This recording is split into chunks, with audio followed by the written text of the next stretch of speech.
वो यही कह रहे थे कि 400 इसलिए जरूरी है कि संविधान में कुछ परिवर्तन लाना है। अयोध्या के जो उनके प्रत्याशी थे वो भी यही कह रहे थे कि संविधान में बदलना है, संविधान में कुछ संशोधन करना है, इसलिए हमें 400 से ज्यादा सीटें चाहिए। और देश के अलग अलग कोने से ये बात आई है।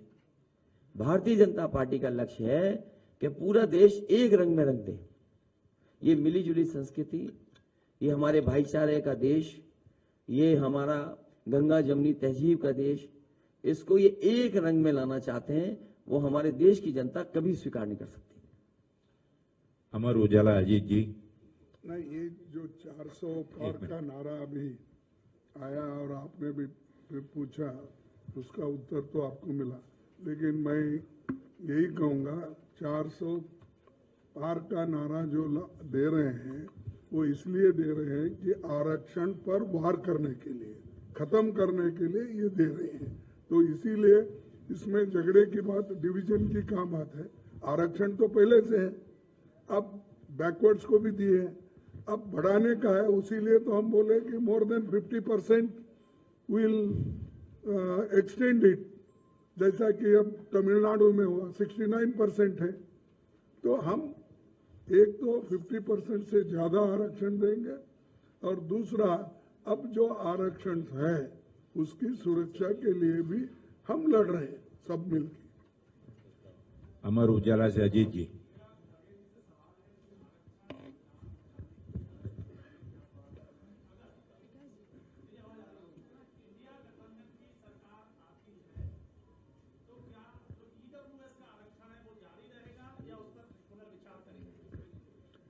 ये देखिए, सिर्फ रिजर्वेशन बचाने के लिए नहीं है, ये एक मुद्दा है कि रिजर्वेशन का एक मुद्दा है अलग, लेकिन आपके फंडामेंटल राइट्स कहां बचेंगे? आपका फ्रीडम ऑफ एक्सप्रेशन कहां रहेगा? आपको भी जेल में डाल रहे हैं, हमको तो छोड़िए, पॉलिटिकली डाल रहे। आप अगर ठीक बात करें, freedom of expression, freedom of writing, ये सब चले जाएगा ना। इसीलिए हम ये बात कर रहे, सबकी बात कर रहे हैं, उसमें रिजर्वेशन की बात एक मुद्दा है। तो हमारे फंडामेंटल राइट्स जितने भी है उसको बचाना एक है, आरक्षण बचाना अलग है, और उसी के साथ जो हमारे को ये प्रॉपर्टी राइट्स है, सब ये सब संविधान में है, उसकी भी रक्षा उसमें होती है। इन्होंने जो अलग अलग तोड़ फोड़ के जो बोल रहे हैं, ये लोगों को डिवाइड करने के लिए वो खुद बोल रहे हैं, ये सबको मालूम है। दैनिक जागरण मनोज त्रिपाठी जी।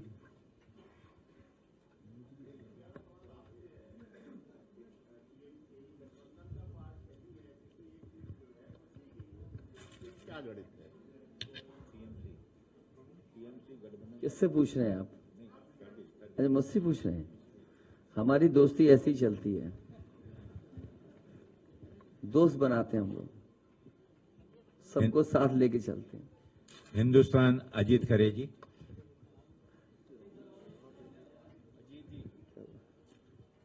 ओझा जी।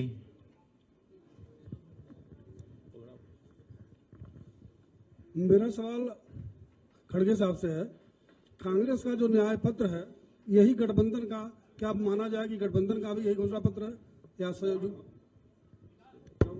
जो आपका न्याय पत्र है, जो घोषणा पत्र है, वह क्या जो आपके सभी सहयोगी दल है सबका वही घोषणा पत्र है, या कोई कॉमन मिनिमम प्रोग्राम बनाएंगे आप लोग? अब देखिए, ये तो हर पार्टी अपना मैनिफेस्टो निकालती है, इसके बाद कॉमन मिनिमम प्रोग्राम चुन के आने के बाद सब मिलके बनाते हैं, भाई इसमें से कौन से मुद्दों को पहले हम आगे लेना, तो वो बाद में तय हो जाएगा। पहला हमको तो ये पूरा गठबंधन को मदद करो आप जरा, तो हम सब सारी चीजें सॉल्व करेंगे। अखिलेश जी सहमत हैं इनके न्याय पत्र से? क्या चीज? आप इनके न्याय पत्र से सहमत है पूरी तरह? नहीं, देखिए, जो आपका मैनिफेस्टो न्याय पत्र है, या जो हमारे सुझाव है जनता के बीच में जो विजन डॉक्यूमेंट है, मान लीजिए जातीय गणना पे कांग्रेस पार्टी, समाजवादी पार्टी, अन्य दल सब साथ हैं। मान लीजिए हम जनता में ये कह रहे थे कि आटा और डाटा फ्री मिलेगा, अभी कांग्रेस पार्टी कह रही कि और इन्होंने पहले से फूड सिक्योरिटी एक्ट लाए हैं, राशन में सुधार लाएंगे, मात्रा बढ़ाएंगे, तो हमारे इनमें फर्क क्या है? हम जो बेस्ट दे सकते हैं जनता को वो हम मिल करके देंगे। चलिए साथियों, का समय कम है। मौसमी जी, एक मौसमी जी, हाँ जी, कर लेते, पूछ लेते हैं आप। एक थोड़ा शांति से, बस एक सर हाँ जी, एक मिनट मौसमी जी, एक मिनट रुकिए, उनका प्रश्न एक मिनट, लेकिन थोड़ा सा अगर क्रमबद्ध तरीके से चले तो समय कम। पूछिए मौसमी जी, पूछिए। नमस्कार सर, मेरा सवाल छोटा छोटा है खरगे साहब से भी और अखिलेश जी से भी। खरगे साहब, मेरा सवाल आपसे ये है कि एक वोटर्स में मायूसी देखने को मिल रही है, वोट प्रतिशत थोड़ा कम हुआ है। क्या आपको लगता है कि कौन सा वोटर घर पे बैठा है? बीजेपी के नेता ये कह रहे हैं कि यूथ बाहर नहीं निकल रहा, जो राम मंदिर के दौरान 3 दिन आगे पीछे बाहर सड़कों पर दिखा था। तो कौन सा वोटर घर बैठ गया है? क्या 400 का नारा बैकफायर किया है?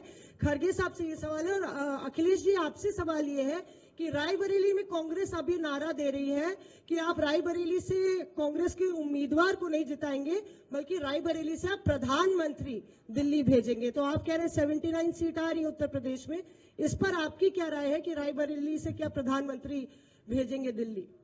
नहीं, हम अपनी कोई स्ट्रेटेजी आपको नहीं बताएंगे।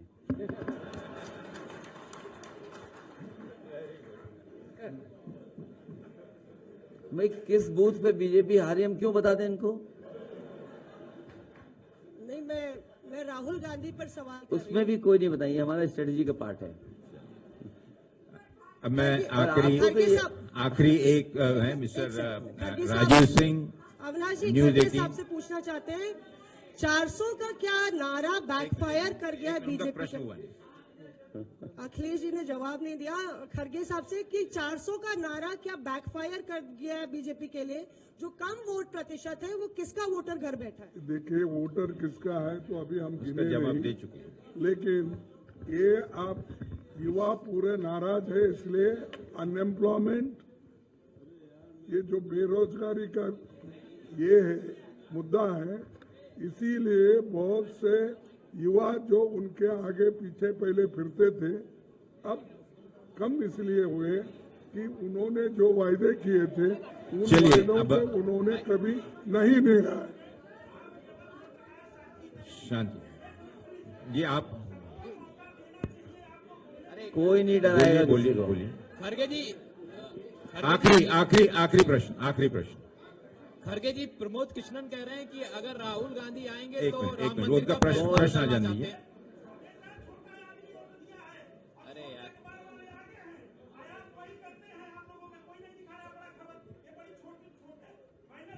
आपका प्रश्न बोलिए ना, प्रश्न बोलिए आपका प्रश्न। खरगे जी, आप प्रश्न, एक मिनट शांति। ऐसा मीटिंग, ऐसा देश को खराब मत करिए भाई, खराब माहौल खराब मत। सब लोग शांति, आप भी शांति से बैठिए। आपका प्रश्न पूछिए, जल्दी प्रश्न पूछिए। खरगे जी, मेरा सवाल है आपसे कि एक मिनट, उनका प्रश्न है। आपके लिए अलग से एक खरगे जी, प्रमोद कृष्णन कह रहे हैं कि अगर राहुल गांधी आते हैं तो वो चाह रहे थे कि राम मंदिर का फैसला बदल दिया जाए। इसको किस तरीके से देखती है पार्टी का, क्या स्टैंड है इस पे? हाँ। जी,